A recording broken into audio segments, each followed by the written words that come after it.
Yo, welcome back. Di episode kali ini ada HP yang umurnya udah nggak muda lagi, tapi masih ramai dan diminati sama banyak orang. iPhone 13.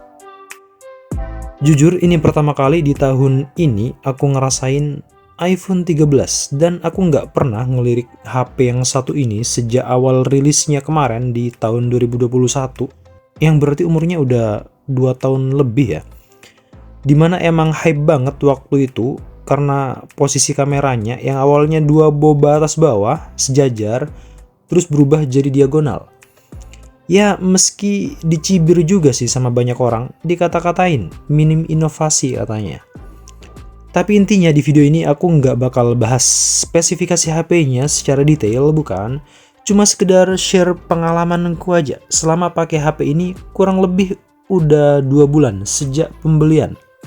Aku beli di akhir November kemarin, dimana aku pikir udah pada turun harga, karena biasanya kalau menjelang akhir tahun itu pada turun semua lah, kalau enggak ya ada promo. Maklum, kaum mendang-mending, pengennya cari yang paling murah. Dan waktu itu rata-rata di toko offline yang ku datengin satu persatu, harganya 12,5 juta, dan yang paling murahnya ada di 11.999 alias 12 juta. Sedangkan untuk saat ini tahun 2024 harganya udah turun lagi ya. Kisarannya ada di 11 juta. Bahkan kalau kalian nyelam lebih dalam lagi, bisalah dapetin di bawah itu. Meski cuma lebih murah 100 sampai 200 ribu, tapi ya lumayan kan? Untuk desain sih bener-bener kembali ke selera masing-masing ya. Soalnya kalau ngomongin poin yang satu ini nggak bakal ada habisnya. Biasanya yang suka model begini tuh orang yang simple, nggak suka yang aneh-aneh, atau desain rame. Cukup yang kalem, gini aja tanpa elegan. Sedangkan bagi yang nggak suka, mungkin desain ini terlihat biasa aja, nggak ada unsur wow-nya. Pilihan warnanya mulai dari pink yang ku pegang ini, ya pinknya rada keputih-putihan emang. Starlight, blue, green, dan midnight. Dari iPhone tahun-tahun sebelumnya ini nggak berubah banyak ya, cuma perubahan tipis-tipis. Kayak kameranya yang tetap 2 biji cuma geser posisi aja. Frame-nya yang jadi flat, yang dulu sempet heboh di iPhone 12 series pas awal launchingnya. Gegara kembali pakai flat frame alias frame ngotak setelah sekian lama. Dan berita lucunya juga waktu itu, di pinggirannya nih tajam banget, bisa ngelukain tangan ketika dipakai tanpa case. Lawak emang. Padahal dipegang tanpa case pun aman-aman aja. Cuma emang kurang nyaman meski ukuran HP-nya tergolong kecil, tapi tetap aja dengan flat frame rasanya kaku. Tangan jadi susah buat ngehandle keseluruhan bodinya. Bawaannya khawatir jatuh gitulah. Kalau masalah build quality sih ini masih solid banget. Udah sesuai sama harganya, sebagaimana HP yang biasanya dijual 10 juta ke atas lah, 10 juta plus. Ya pasti bodi mewah, secara spek di atas kertas udah pakai kaca depan belakang dan frame aluminium. Berita isunya sih bagian yang lemah itu ada di bagian framenya. Dulu di awal rilisnya iPhone 13 ini lumayan banyak yang komplain. Warna aslinya jadi pudar, bahkan ada yang lecet gitu. Entah nggak tahu kenapa bisa gitu. Kemungkinan gegara saking seringnya buka tutup case, apalagi tipenya yang hard case. Yang artinya bagian frame juga bakal sering kegores sama hard case-nya. Tapi so far punyaku pribadi udah 2 bulan, yang mana masih aman-aman aja. Sebenarnya ada protes lagi sih terkait build quality-nya. Di bagian belakangnya, di area logo, kalau ditekan tipis-tipis berasa kopong. Seperti ada bagian yang ngerenggang gitu. Ini kemarin nggak sengaja, gegara sekedar pengen menikmati bodinya yang aduhai. Ku copotlah bajunya, ku elus-elus, ku pegang-pegang. Terus sesekali ku pencet-pencet. Lah, ternyata ada bagian yang empuk nih. Soalnya berdasarkan pengalamanku, setiap pakai HP yang back bodinya itu terbuat dari kaca, harusnya kokoh banget. Bahkan kemarin waktu pakai iPhone 11, kurang lebih setengah tahunan lah.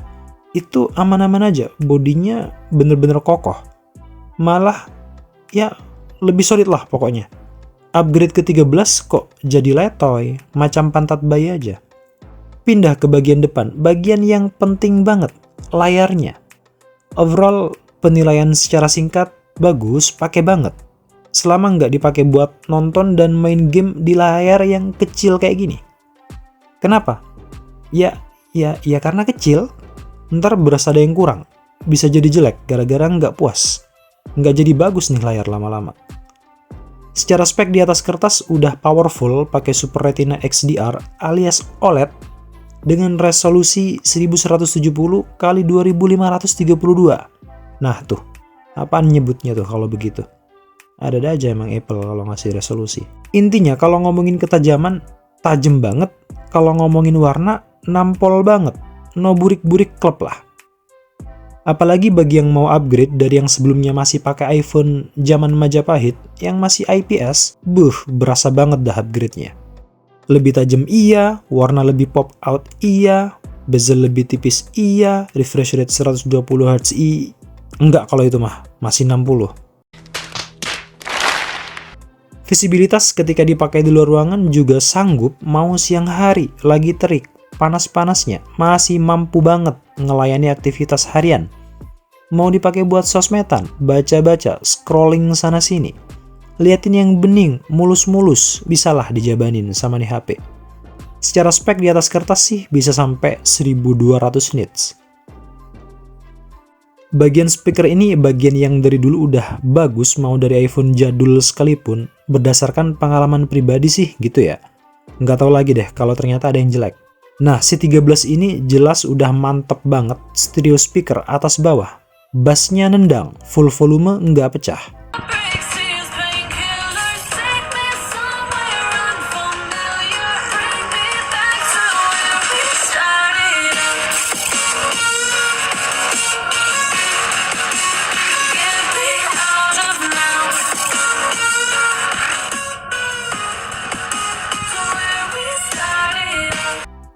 Buat kameranya, ya hasilnya sebagaimana kelas harganya lah.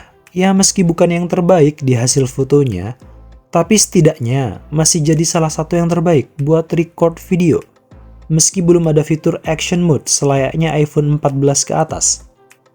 Tapi overall kalau kebutuhan cuma buat daily dan untuk kebutuhan konten tipis-tipis jelas libas.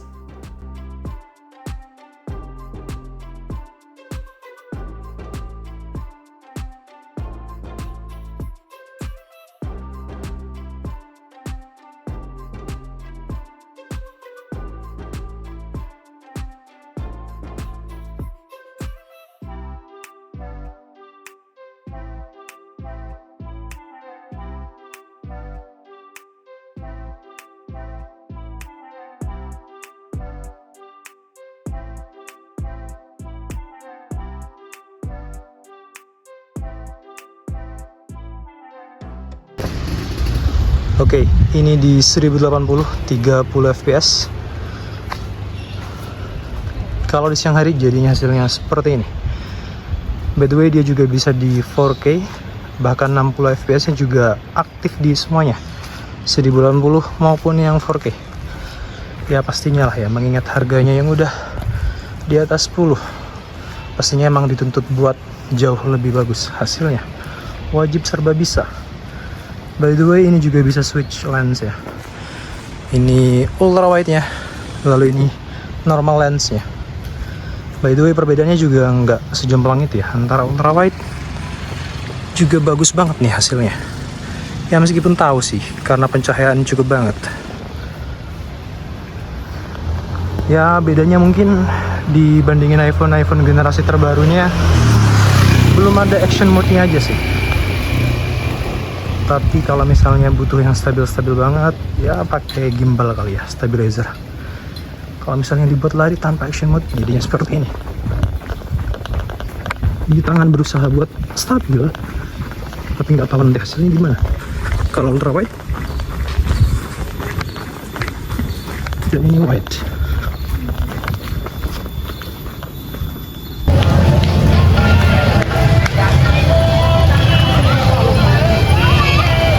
Oke, ini adalah perekaman dari iPhone 13 kalau di malam hari, jadinya seperti ini. buat ngetes aja gimana iPhone 13 di tahun 2023. Kameranya yang pastinya jawabannya udah pasti pada tahu, masih mumpuni banget. Cuma ya kalau iPhone seperti biasa ada flare-nya. Kalau kata iPhone sih ini fitur permanen dari iPhone. Ya, ada mas pocong juga di sini. Kalau masalah stabilisasinya sih ya masih stabil banget ini mah. Nah, kalau ini Mbak Kunti. Ini by the way di normal lensnya ya. Kalau di ultra wide-nya jadinya seperti ini. Ya emang lumayan berasa downgrade-nya, turun kualitasnya. Meski ini nggak separah di HP-HP mid-range gitu ya. Kalau di mid-range otomatis sudah warnanya jadi gelap banget. Meskipun ini bisa tetap kerasa lah ya, bisa dilihat dari mata telanjang. Kalau ini gelap banget. Yang awalnya gini, kita shot bokong sapi. Kalau misalnya ultra wide, ya bokongnya jadi hitam. Ya nggak semua sih, semua emang bokong emang hitam kali ya. Ngomongin performa sama baterai, sebenarnya kemarin sempat ada trouble di iOS sebelumnya. Performa jadi menurun, nggak sepowerful biasanya. Dan buka tutup apps cuma 3-4 apps doang udah nge-reload. Terpaksa deh dibuat nunggu. Dan jadi gampang demam, pokoknya nggak enak banget. Tapi untungnya di versi yang sekarang, versi iOS terbaru ini, udah kembali pulih. Ku pakai buat daily buka tutup apps dan scrolling sosmed, jelas enteng banget. Full, seharian pun si baterai ayo-ayo aja mah. Kalau lebih berat lagi ku pakai buat editing, baik foto ataupun video. Kadang juga main ML dengan settingan serba mentok kanan. Jelas libas semuanya. Biasanya mulai anget ketika udah di match kedua. Itu pun angetnya tipis, dan satu match biasanya baterai ngurang 5-6% aja. Charging speednya nih, yang emang agak-agak masih kalah cepat dibanding HP kebanyakan di luar sana. Cuma 20 watt aja. Ya, tapi kapasitas baterai juga kecil sih, 3240. Dari 30% sampai 100% butuh waktu ya 1 jam lebih. Nggak lambat-lambat amat lah ya ternyata. Kalau cuma dipakai buat harian, penggunaan ringan ini mah aman banget. Baterai juga meski secara angka kecil, tapi dipakai seharian kuat. Kamera juga oke banget. Diajak barbar juga masih sanggup. Intinya di 2024 nih HP masih oke buat yang mau beli. Nggak perlu ke 14 ataupun 15. Kalau emang niatnya cari iPhone versi hemat. Kecuali duit kalian tumpe-tumpe.